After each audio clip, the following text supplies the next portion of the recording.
In this video, I'll show you how to deposit money in OKX Wallet. If you find this video helpful, don't forget to subscribe to the channel and like the video. First thing you're going to do is open up and log into your OKX account.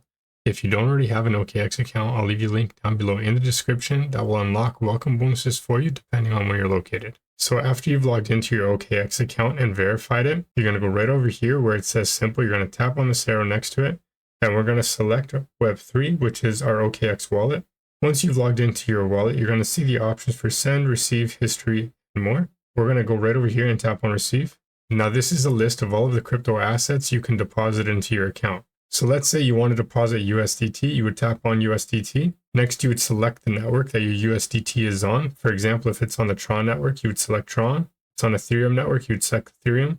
If it's on Arbitron 1, you would select Arbitron 1. For this example, we're going to select the Tron network. Now this is your USDT deposit address on Arbitrum 1 for OKX. All you would have to do to deposit funds in your account would be to scan the QR code or share it by copying it down below. And you just put that in the exchange or wallet that you would send your USDT from to go into your OKX wallet. If you wanted to deposit a different crypto asset, you would just go back to the select crypto section. You would select another crypto asset such as BNB. This is your BNB deposit address on OKX on the Binance Smart Chain network. And again, to copy it, you just tap on this copy button or scan it from the QR code. And that's how to deposit money in OKX Wallet. If you found this video helpful, don't forget to subscribe to the channel and like the video.